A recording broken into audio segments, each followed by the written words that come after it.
Last जो कर रहे हैं चैप्टर कंसेप्ट ऑफ स्पीशीज़, और you can also biological concept of species, उसकी कॉन्टिन्यूशन में कर रहे हैं। नेक्स्ट टॉपिक था हमारा pre mating mechanism in case of reproductive isolation.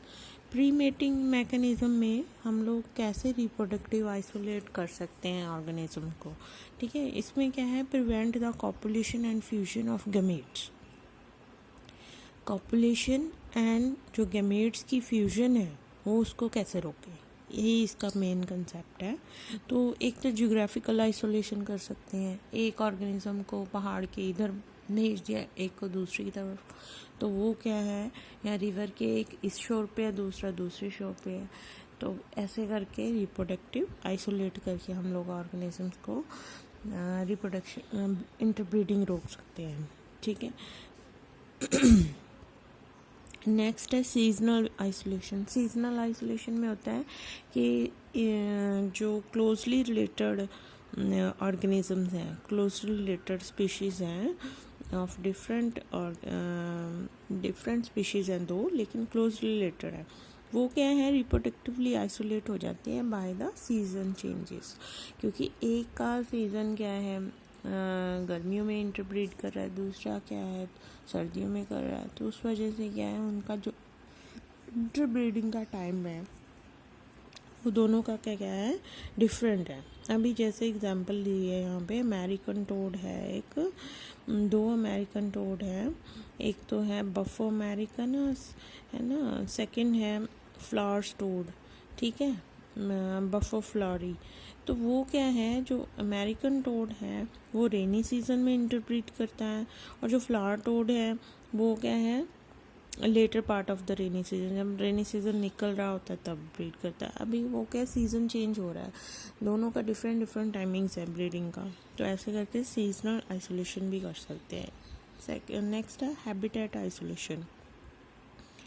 Habitat isolation क्या है, डिफरेंट हैबिटेट्स में रह रहे हैं, ठीक है, दो क्लोजली रिलेटेड स्पीशीज़। अभी दो स्पीशीज़ है राना की, पिग फ्रॉग है एक, गोफर फ्रॉग है, दोनों क्या है, डिफरेंट डिफरेंट हैबिटेट में रहने के कारण आपस में इंटरब्रीड नहीं कर सकती।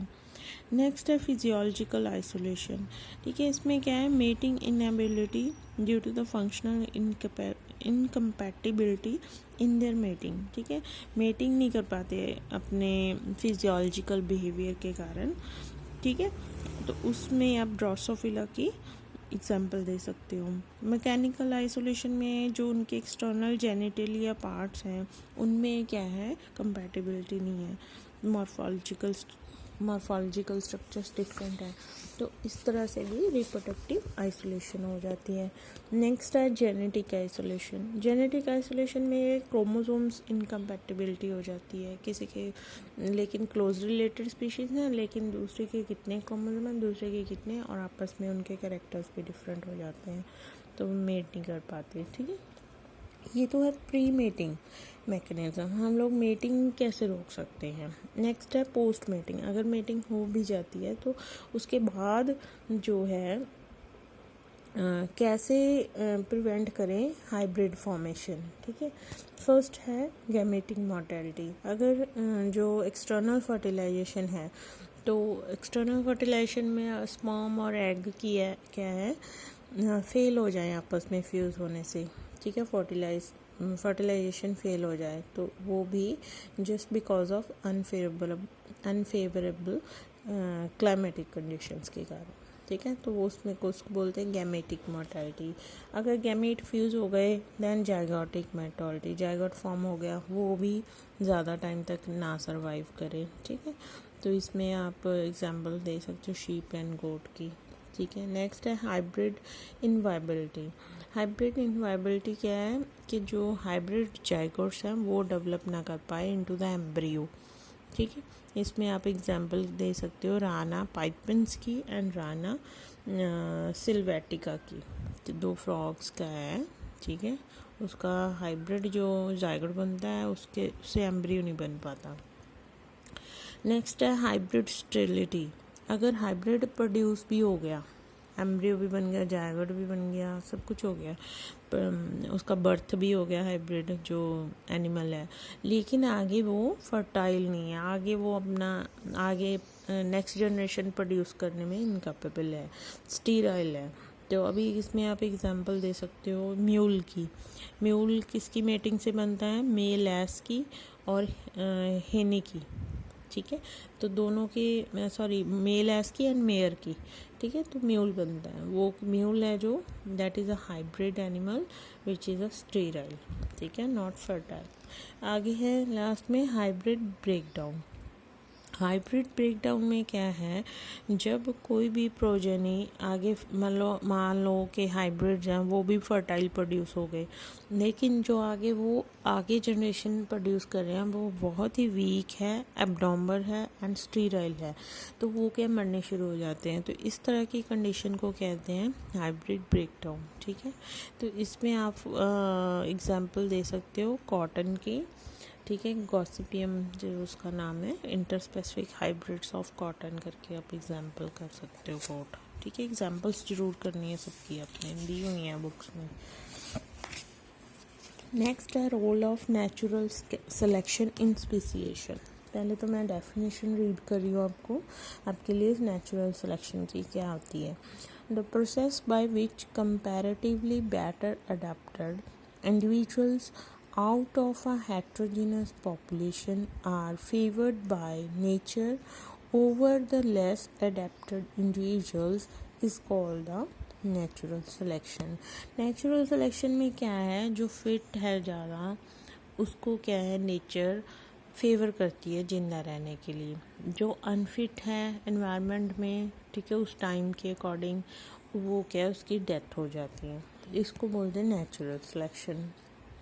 Mechanism of natural selection, mechanism में क्या है कि वही है जो स्ट्रॉन्ग है, जिसका जो ज़्यादा अडेप्टिव है towards their surroundings, towards their environment, वो क्या है ज़्यादा रिप्रोडक्टिवली एक्टिव होगा, रेट ज़्यादा रिप्रोडक्टिव है, जो रेट है वो ज़्यादा होगा और वो ज़्यादा लंबे समय तक जिंदा रहेगा। अभी हमने एग्जांपल ली है, सपोज़ एक मैंने पेट्री डिश ली, ठीक है, उसमें मैंने अगार अगार डाला, दैट इज़ अ जेल होती है अगार अगार, वहाँ पे मैंने 2 तरह के बैक्टीरिया डाले, ठीक है, एक थोड़ा ज़्यादा डाला और एक थोड़ा कम डाला।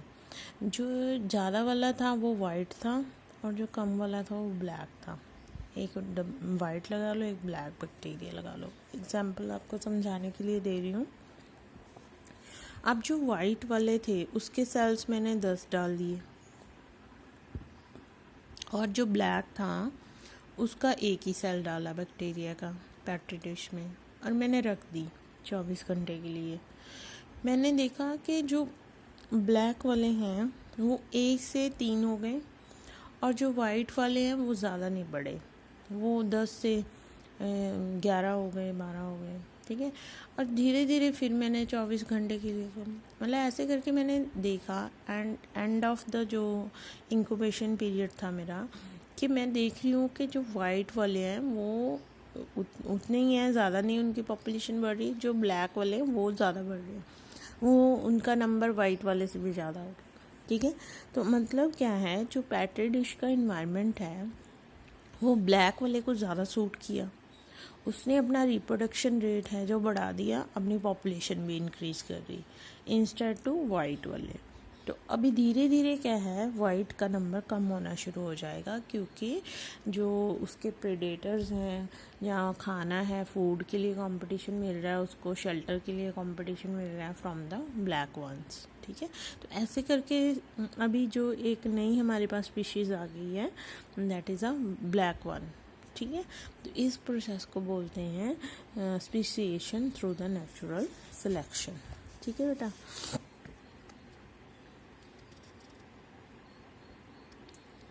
अच्छा, नेक्स्ट है आपके पास टाइप्स ऑफ नेचुरल सिलेक्शन। यहाँ पे आपको 3 ग्राफ दी हुई हैं, 3 तरह की होती है नेचुरल सिलेक्शन। फर्स्ट है स्टेबलाइजिंग सिलेक्शन, सेकंड है directional selection and third one is a disruptive selection.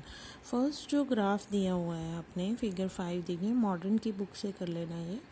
Stabilization selection, stabilization selection में क्या है कि जो एक्सट्रीम अडेप्टेशन रखते हैं इंडिविजुअल किसी भी पॉपुलेशन में, एक्सट्रीम मतलब जिनके पास बहुत ही हाई फाई करैक्टर्स हैं, ठीक है, जो चाहिए भी नहीं है अभी के इन्वायरमेंट में, तो वो क्या ख़त्म हो जाते हैं on the right hand of the graph and as well as on the right left hand of the graph. अभी जैसे एक मैंने ऊपर को सिग्मॉइड कर्व बना लिया, ठीक है, अब राइट शो हो रहा है एक ग्राफ का, एक लेफ्ट शो हो रहा है, पिक्स डाल दूंगी मैं इसके।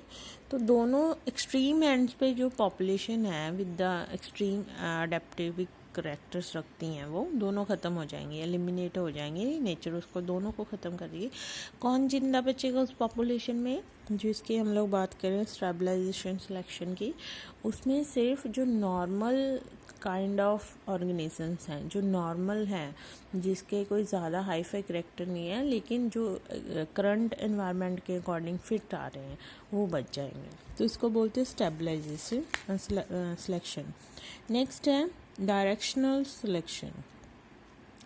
डायरेक्शनल में क्या है कि एक जो पॉपुलेशन है एक तरफ को मूव कर रही है, ग्राफ देखोगे आप, एक तरफ को मूव कर रही है। जो लेफ़्ट साइड था, स्टार्टिंग थी कर्व की, ग्राफ की, उसमें जो एक्सट्रीम करैक्टर्स वाले बेटा एनिमल्स थे वो तो एलिमिनेट हो गए, लेकिन दूसरी साइड जो राइट साइड एक्सट्रीम करैक्टर्स वाले एनिमल्स थे वो जिंदा रह गए।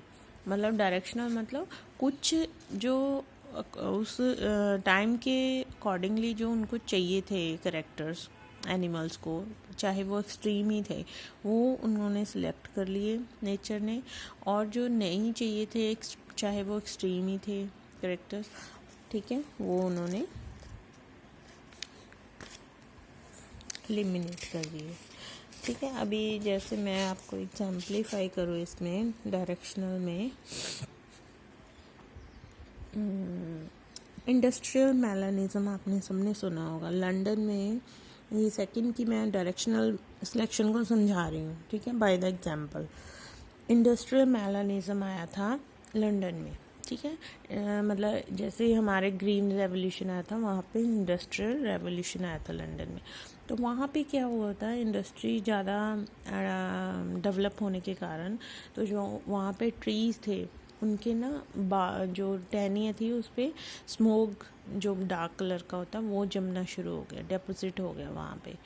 तो वहाँ पे जो एक मॉथ था, बिटुलेरिया करके मॉथ था वहाँ पे, बिटुलेरिया, बिस्टन बिटुलेरिया, तो उसका पहले क्या कलर था, वाइट कलर था जब इंडस्ट्रियल रेवोल्यूशन नहीं आया था। तो वाइट कलर वो छुप जाता था पेड़ की टहनियों पे, तो उसको प्रेडेटर्स खा नहीं पाते थे। लेकिन जैसे ही रेवोल्यूशन आया तो टहनियाँ डार्क होनी स्टार्ट हो गई। अब डार्क सरफेस पे वाइट मॉथ आसानी से प्रेडेटर्स कैच कर लेते थे और उसकी पॉपुलेशन डाउन होना शुरू हो गई, ठीक है।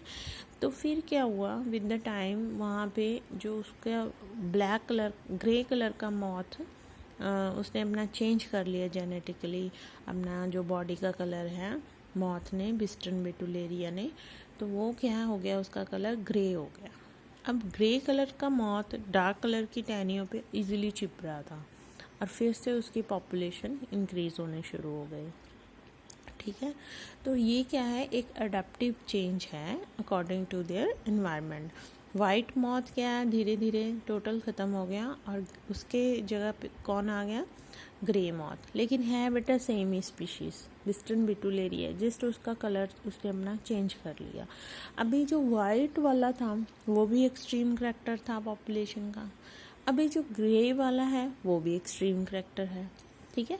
तो लेकिन वाइट प्रेजेंट टाइम में ख़त्म हो रहा है बिकॉज कि उसके जो टहनियाँ हैं ट्रीज़ की वो डार्क कलर की हो गई हैं, पहले तो वो ठीक था। इस कारण जो वाइट वाला है एक्सट्रीम करैक्टर वो ख़त्म हो गया, एलिमिनेट हो गया, और जो ग्रे वाला है वो क्या है, सर्वाइव हो गया, नेचर ने उसको सिलेक्ट कर लिया। ठीक है। तो ऐसे करके डायरेक्शनल हो गई, एक तरफ को मूव करना शुरू हो गया पॉपुलेशन चेंज। नेक्स्ट है थर्ड, जो लास्ट आपका टॉपिक है, डिसरप्टिव सिलेक्शन।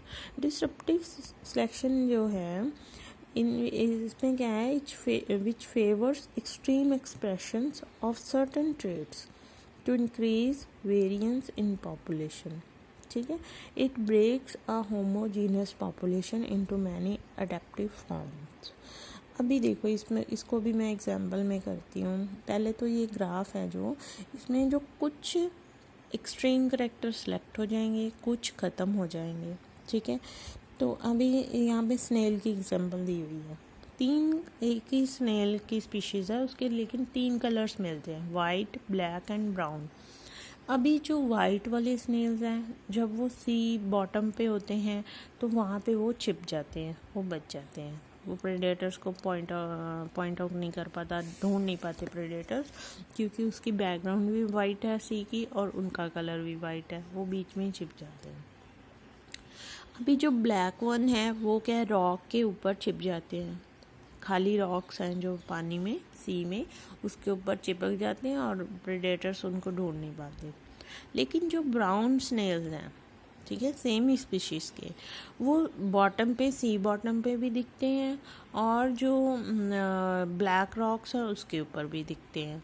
तो ब्राउन स्नेल्स बेटा दोनों कंडीशंस में प्रेडेटर उसको खा जाता है और धीरे धीरे उसकी पॉपुलेशन ख़त्म हो जाती है। अभी क्या है, कुछ कैरेक्टर्स किसी एक ही पॉपुलेशन के सिलेक्ट हो गए और कुछ कैरेक्टर्स उसने सिलेक्ट नहीं किए, नेचर ने। इसको बोलते हैं हम लोग डिसरप्टिव सिलेक्शन। डिसरप्टिव मतलब रैंडमली सिलेक्शन होने किसी चीज़ की। ठीक है।